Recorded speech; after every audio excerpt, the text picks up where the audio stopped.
Frank Spino here. I wanted to take a few minutes and talk about format and size. When I have a new idea, I will often try it out in a number of different formats and in different sizes. What do I mean by format? Well, when I choose a subject to paint, I have to decide if I want to compose it as a square or any number of rectangular shapes from a squarish to a long horizontal rectangle. These are referred to as landscape image orientations, or I might do it as a vertical, or what is referred to as a portrait orientation. So that's format.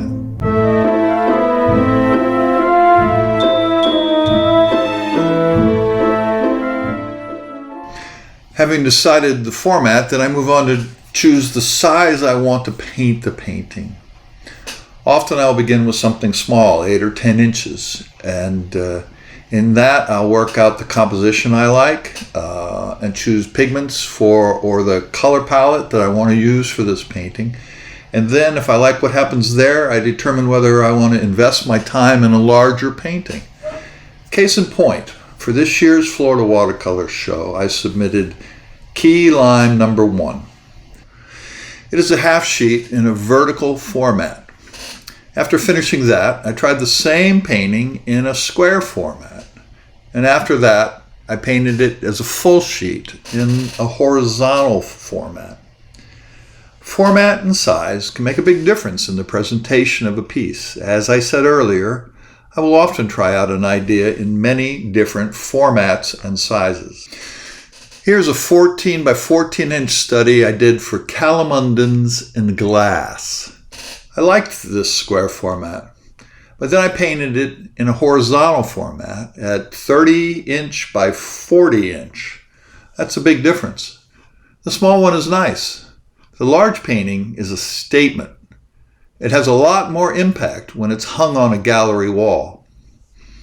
Here's a study I did for calamundins inside and outside. Note the size of my fingers. This is 7 by 10 inches. You might have guessed it. We have a calamundin tree in our yard. That's why I paint it all the time. I liked the study so much I framed it. And then I painted it as a full sheet, roughly 22 by 30 inch.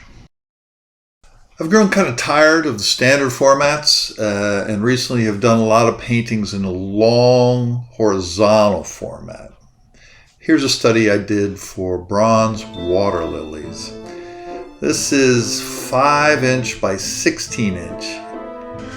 And here's the full-size version I did at 13 by 41 inch, hanging in the home of the person who bought it. This is another recent long horizontal painting, Autumn Leaves in the Stream. It is 14 inches by 40 inches.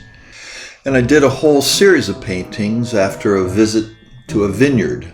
This is a vertical painting I call Riesling on the Vine, which is 13 inches wide by 30 inches tall.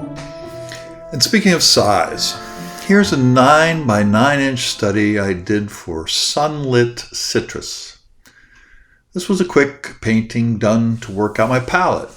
Once again, take note of my hands for the purpose of scale.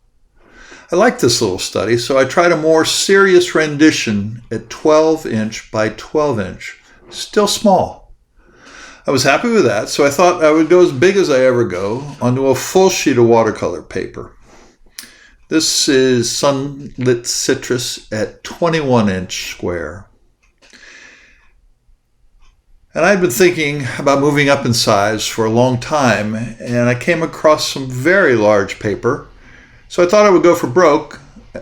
And here is Sunlit Citrus 30 by 30. The scale's a little hard to tell here, but it's pinned to a 24 by 36 inch cork board. It might not be easy to see, but each attempt at a larger painting got incrementally more difficult, mainly due to the fact that what was once a postage stamp size dab of color now covered a pie plate. So, what conclusions can I make about using different formats and different sizes?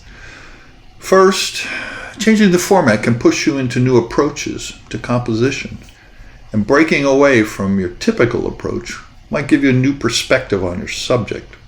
It could also help you recognize that one painting is more suited to a horizontal landscape format, while another might be calling for a vertical portrait format. As far as size, I often try to work out an idea on a small scale, quickly and inexpensively, and then I might realize I want to do it larger. And one benefit of that is I've already worked out my palette, and I will have covered the subject once, and this makes painting it a second time more fluid, and it goes more quickly. And quick is good in watercolor. Size can have an impact, but I'm not here to say that something has to be big to be important or engaging. But a wall of color, as I like to put it, can have some stopping power, and it can take possession of that wall. And maybe that's what a buyer is looking for their home. So there's a quick look at format and size and how it can be added to the choices you make before you paint. This is Frank Spino wishing you happy painting.